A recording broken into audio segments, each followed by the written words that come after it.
সংসদে যা হলো, কোরআন হাদিস যেখানে, লিল্লাহে তাকবীর। শয়তান কিন্তু অনেক দূরে চলে গেছে। এবার একটু মারহাবা দেন, আর একটু দূরে দেন। একটু পানি খাবো, কষ্ট নেবেন নাকি?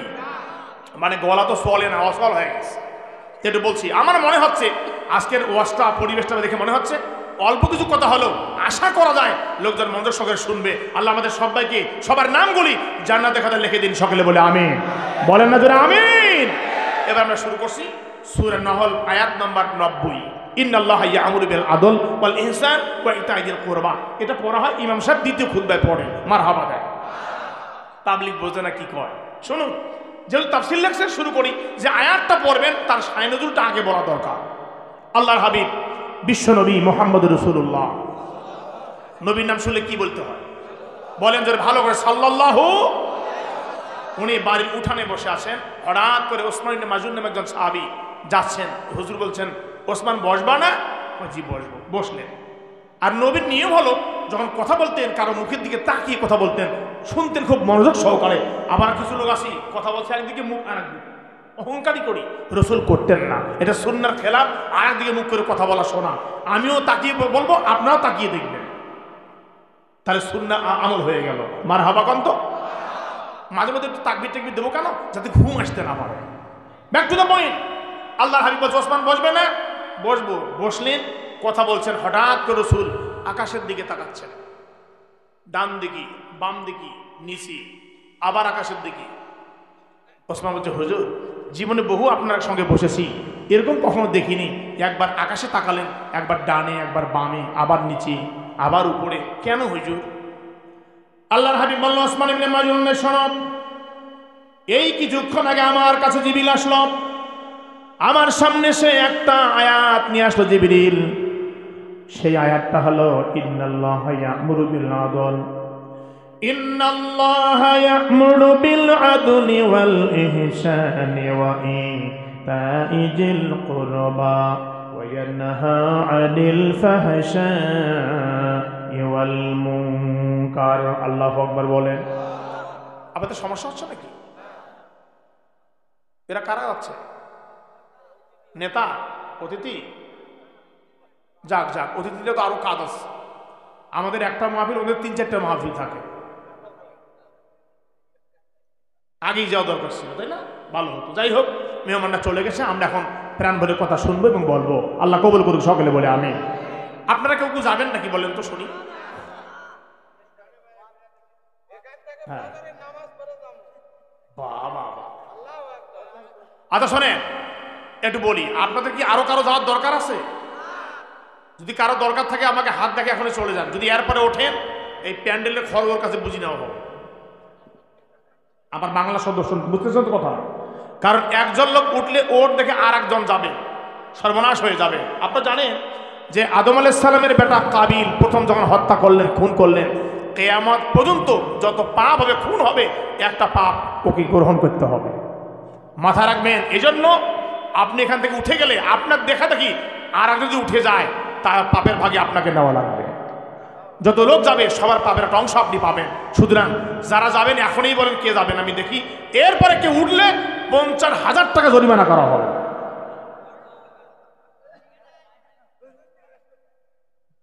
আরব Bangla. Back to the point. বলছিলাম, ওসমান বলছে, ইয়া রাসূলুল্লাহ কি হলো? কয়েকটা আয়াত নাজিল হলো। আল্লাহু আকবার কর। ইন্নাল্লাহা ইয়া'মুরু বিল আদলি ওয়াল ইহসানি ওয়া ইতা'i যিল কুরবা ওয়া ইয়ানহা 'আনিল ফাহশা'i ওয়াল মুনকারি ওয়াল বাগই ইয়া'iযুকুম লা'আল্লাকুম তাযাক্কারুন।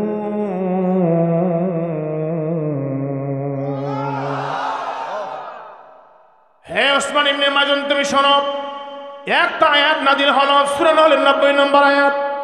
আমি রাসূল তোমারে বললাম, ওসমান রে, এমন একটা আয়াত নাজিল হলো, এই গোটা কোরআনটা 30 পারা কোরআনটা সামারাইজ করলে পরে, সারমর্ম করলে পরে, এই কোরআনে যা আছে, 30 পারা কোরআনে যা আছে, একটা আয়াতে আল্লাহ সব কথা ঢুকাই দিয়েছেন। মারহাবা কোন? কয়টা কথা? একটা আয়াতে আল্লাহ সব ঢুকাই দিয়েছেন। আল্লাহু আকবার কর। হে ওসমান ইবনে মাজুন, লোকদেরকে বলে দিয়ে দাও সূরা নহলের 90 নম্বর আয়াত, একটা আয়াতে মানুষ মানতে পারে গোটা কোরআনটাই মানা হয়ে যাবে। আমার ভাইরা, এই জন্য খুতবার সঙ্গে আয়াতটাকে বেঁধে দেওয়া হলো। প্রত্যেক জুমার দিন অন্য আয়াত পড়া হয় না, এটা পড়া হয়। মারহাবা দেন। আর তো বহু আয়াত আছে, ওই খুতবাতে 2 আয়াত সেট করা হয় নাই। এটা হলো কেন? এটা গোটা কোরআনটা সামারাইজ করে একটা মাত্র আয়াত, গোটা কোরআনে যা আছে একটা আয়াতে তা আছে। আল্লাহর হাবিব বলেন, ওসমান নে শোনো, আমি তোমাদেরকে বলবো, আয়াতের ভিতরে 3টা আদেশ দিয়েছেন আর 3টা নিষেধ দিয়েছেন। এই 3টা আদেশ 3টা নিষেধ যারা মানবে কিয়ামতের দিন তারা জান্নাতে যাবে। সুবহানাল্লাহ বলতে ইচ্ছে করে না? বলেন না ভালো করে সুবহানাল্লাহ। 3টা আদেশ যারা মানবে, 3টা নিষেধ যারা মানবে ওরা জান্নাতে যাবে। আর একবার সুবহানাল্লাহ বলেন। আপনারা কি জান্নাত যেতে চান? সবাই চান? আল্লাহ কবুল করুক, সকলে বলে আমিন। 1 নম্বর হলো ইন্নাল্লাহা ইয়ামুরু বিল আদল। হে নবী, আল্লাহ আদেশ করেছেন সমাজে তোমাদের 1 নম্বর আদেশ হচ্ছে ন্যায় বিচার করতে হবে। জোরে কোন কি? আরো জোরে কোন? ন্যায় বিচার। আপনি বলবেন, আজাদ ভাই আপনি খানসামা থেকে আসছেন, দিনাজপুর খানসামা থেকে এসে বলছেন ন্যায় বিচার তো করেন ম্যাজিস্ট্রেট সাহেব, আমাদের আজকে যিনি মেহমান, এই যে এক্সিকিউটিভ ম্যাজিস্ট্রেট আছে না, ইনি বিচার ফয়সালা করবেন, ওনার দায়িত্ব।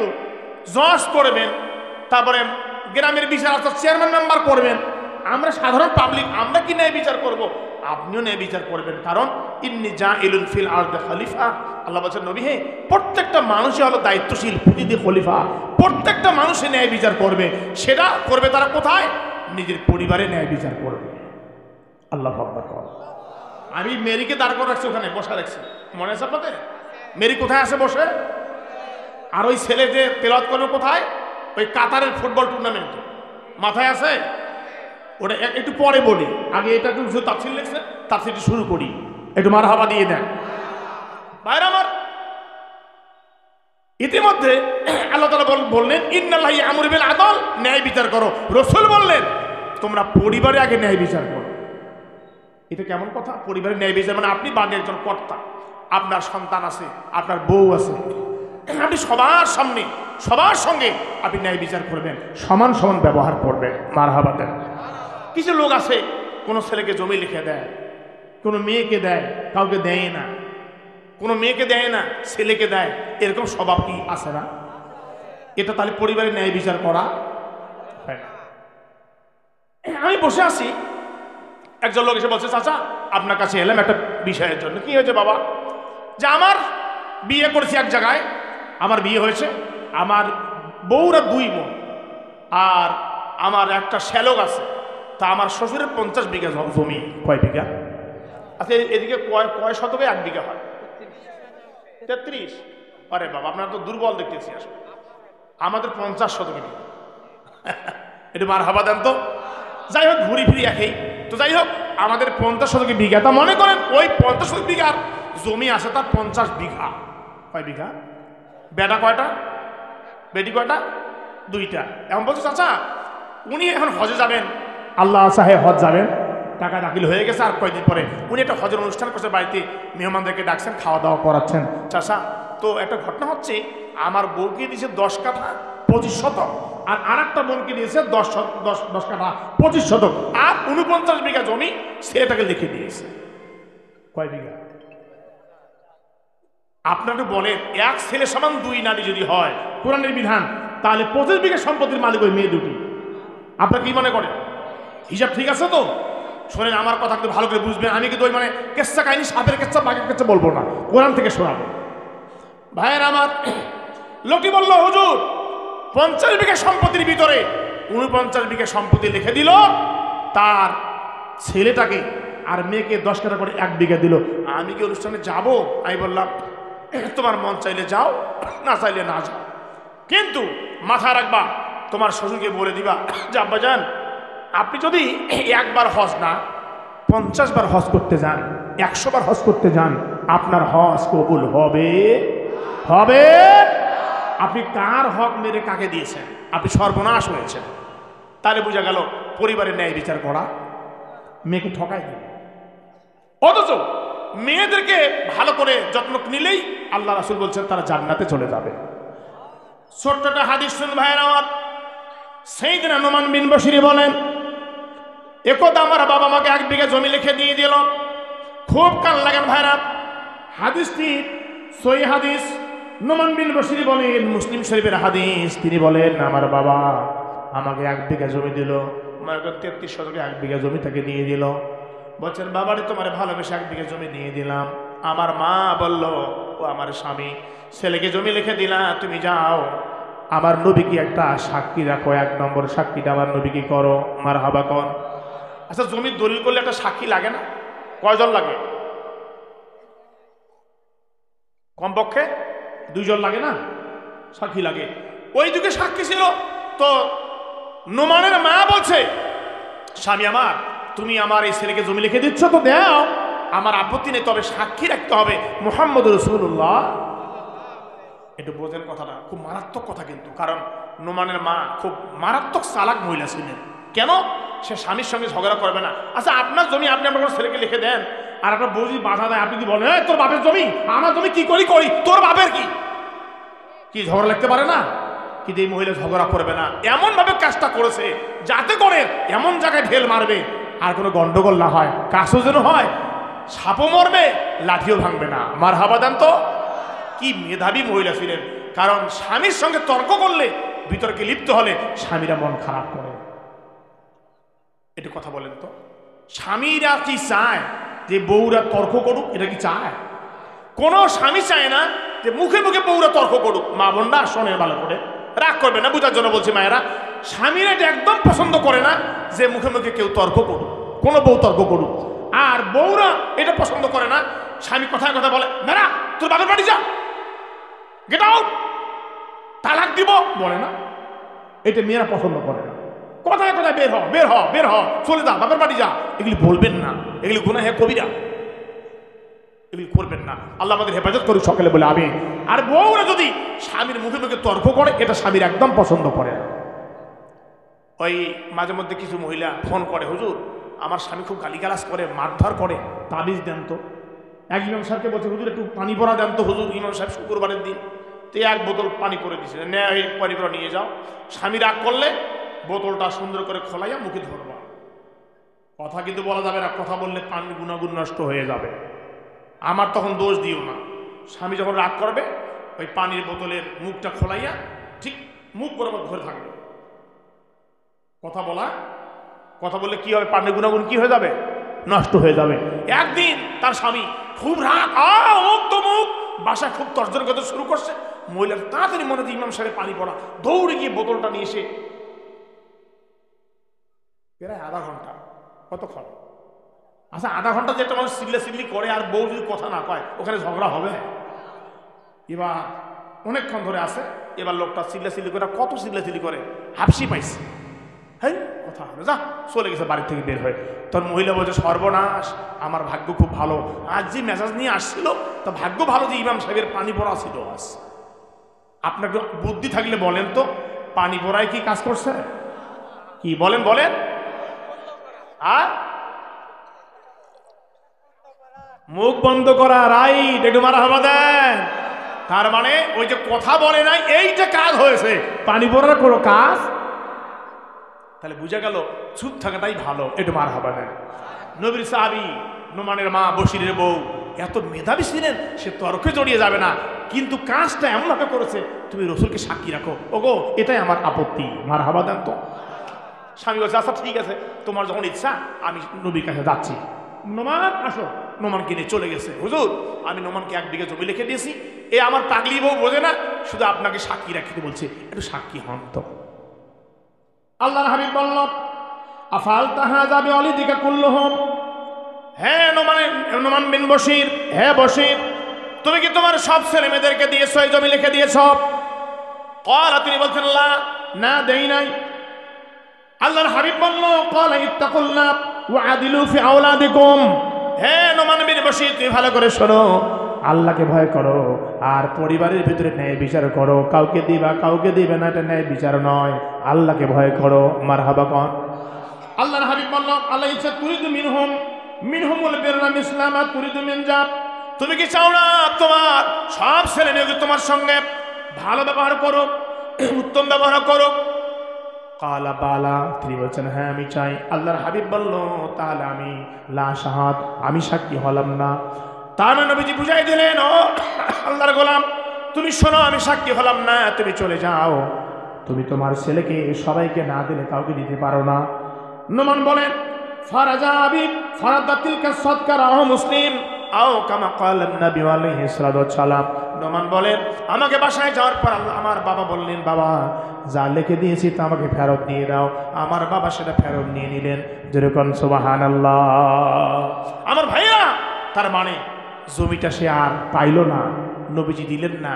তাহলে আপনি হাজী সাহেব হজ করতে যাচ্ছেন, হজের মতো জায়গায় যাচ্ছেন, আপনি মক্কার মতো জায়গায় যাচ্ছেন, আর আপনি কাউকে জমি লিখে দিচ্ছেন, কাউকে দিচ্ছেন না, ঠিক কিনা বলেন?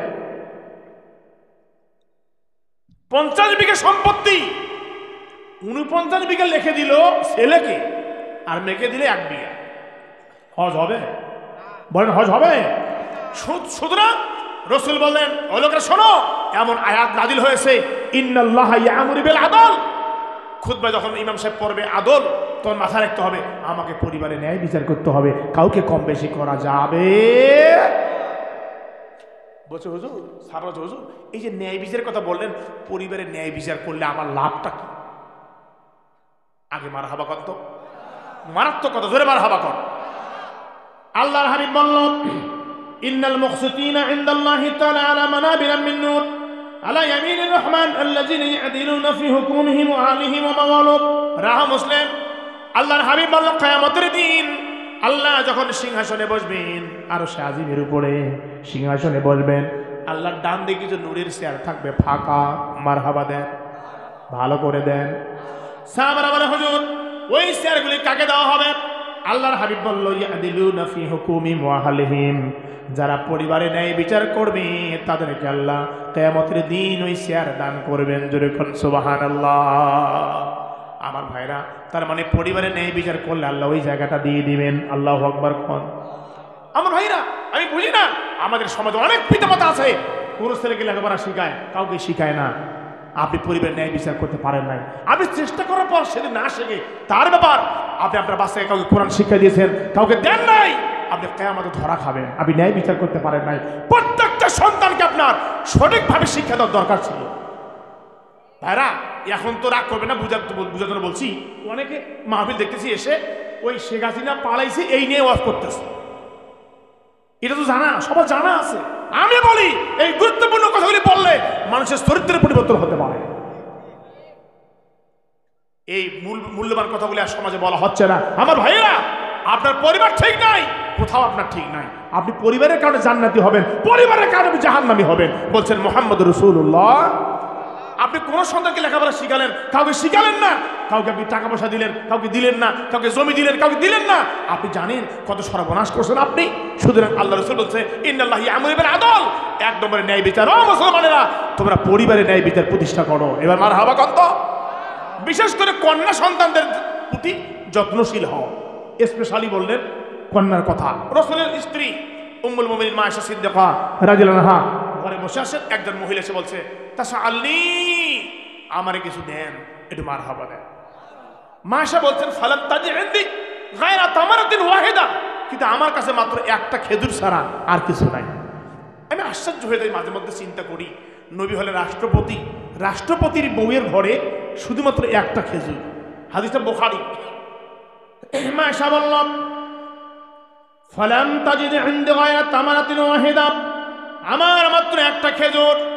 তাসাআলনি, ওই মহিলা আমার কাছে খেজুর, আমার কাছে খাবার চাইলো, কিছু চাইলো, আমি একটা খেজুর তাকে নিয়ে দিলাম। আমি দেখলাম ওই মহিলার দুই দিকে দুটো সন্তান দাঁড়ানো, মেয়ে সন্তান। আল্লাহু আকবার কোন। কয়টা সন্তান? দুইটা কন্যা সন্তান দাঁড়ানো। আমার ভাইয়েরা, দুইটা কন্যা সন্তান দাঁড়ানো। মহিলা যখন একটা খেজুর পাইল, একটু মুস্কি হেসে দিয়ে দিল। আল্লাহু আকবার কোন। মানে একটা মা আয়েশা যখন নিয়ে আসে, মহিলা খেজুর থেকে হেসে ফেলেছে। সর্বনাশ, রাষ্ট্রপতির বাড়ি আইলাম, পাইলাম কয়টা খেজুর, বাচ্চা কটা আছে? দুইটা বাচ্চা, খেজুর কটা পাইছে? একটা। মনটা তো খারাপ হওয়ার কথা, কিন্তু হেসে দিয়েছে, আদরের সাথে বিনয়ের সাথে খেজুরটা গ্রহণ করেছে। মারহাবা কান্ত। আমাদের এলাকায় কিছু ফকির আছে, কম পয়সা দিলে নেয় না। আমি একদিন আপনাদের ওই ট্রেনে করে আসতেছিলাম খুলনার থেকে, এক ভিখারি চাচ্ছে টাকা, আমি 2 টাকার নোট একটা দিলাম, তা আমাকে ওটা ছুঁয়ে মেরে দিল, হ্যাঁ আপনার টাকা আপনি নেন, নেই টাকাটা। আমি বললাম চাষা আমার কাছে 100 টাকার নোট আছে তো তাই 2 টাকা দিলাম, হ্যাঁ রাখেন টাকা রাখেন। মানে ফকিরের গরম দেখে আমার মাথা খারাপ। রসুল বলছেন 3 প্রকার লোক জাহান নামে যাবে, তার মধ্যে 1 প্রকার লোক হলো অহংকারী ফকির, এরা জাহান নামে যাবে বলেছেন মুহাম্মদ রাসূলুল্লাহ। অহংকারী ফকির যারা হয় এরা জাহান নামে যাবে। আবার দেখবেন ওই ফকির আপনার 2 টাকা নেয় না, আবার ঠিক আক্কেলপুরের সময় দেখবেন পিছনে গিয়া ওই বিড়ি খাচ্ছে বসে। এমন লোক আছে না, আছে না? আমি দেখছি একদিন এক ফকির ওই আমার মাদ্রাসার পাশে দেখছি বিড়ি খাচ্ছে। আমি বললাম চাচা এই যে বিড়ি খান, কয় না বাবা এটা সিগারেট খাচ্ছে। মানে বিড়ি বলে তো মনটা একটু খারাপ হইল, না সিগারেট। চাচা সিগারেট দাম কত? কয় এটা 10 টাকা দাম। ফকির 10 টাকা দামের সিগারেট খাচ্ছে। আমি বললাম চাচা ভিক্ষা করেন আর 10 টাকা দামের সিগারেট খান? কয় বাবা মাঝে মধ্যে না খাইলে মাথা ঠিক থাকে না। চিন্তা করছেন কি ধরনের ফকির? এরকম আছে না? আমাদের দেশে অনেক লোক আছে এরকম ধরনের, যে সিগারেট খায় অনেক টাকা। এক লোককে জিজ্ঞেস করলাম ভাই আপনি এই যে সিগারেট খান একটা, আমি এখানে বসে আছি আপনি 2-3টা খাইলেন? কয় ভাই দৈনিক 5-7 প্যাকেট আমি খাই। কি সিগারেট? কমপক্ষে গোল্লিপ না হলে ব্যঞ্জন খাই। একটা ব্যঞ্জনের দাম 18 টাকা। কয় টাকা? 5 প্যাকেট খাইলে প্রায় 800-900 টাকা দাম। দৈনিক 1800 টাকা, 800 টাকা, 900 টাকা, 700 টাকার সে সিগারেট খায়, তাহলে মাসে কত হয়? প্রায় 20,000 টাকা হয়। রাগ করতেছেন নাকি? একটু বোঝেন ভালো করে। তো আমি বললাম ভাই একটা সত্য কথা বলবেন তো, কি হয়েছে ভাই? যে আপনি মাসে 15 থেকে 20,000 টাকা সিগারেট খান, আচ্ছা ইমামের বেতন কত দেন মাসে আপনি? কত ভালোই দেয়। কত ভালো, কত? কয় 100 টাকা দেন। মন খারাপ করবেন না, এলাকার ইমামদের বেতন কত আপনাদের মাসে? কত? 4-5 হাজার দেন? 10,000 10,000 7,000 আপনাদের 7,000 টাকা। তার দিন কত পড়ে? এই প্রায় 150 একটু বেশি পড়ে আর কি। 200 বেশি পড়বে? 200 7,200 বেশি পড়বে, 200 বেশি পড়বে। এই ভাই বস, হ্যাঁ বসো বসো, হ্যাঁ বেটা বস বস।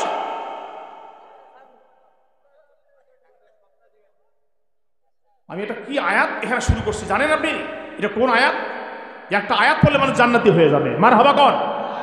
আর পাগল ছেলে ওঠে, এবার উঠলে তোমার ফাইন হবে। Back to the point. আমি কেন কথাটা বললাম? ইমামের বেতনে 7,000 টাকাও দেন, 10ও দেন। আজকাল এই যে পরিবেশের দাম দ্রব্যমূল্যের, তাদের 10,000 টাকা দিলে একটা ইমামের চলে না। কি বলেন চলে?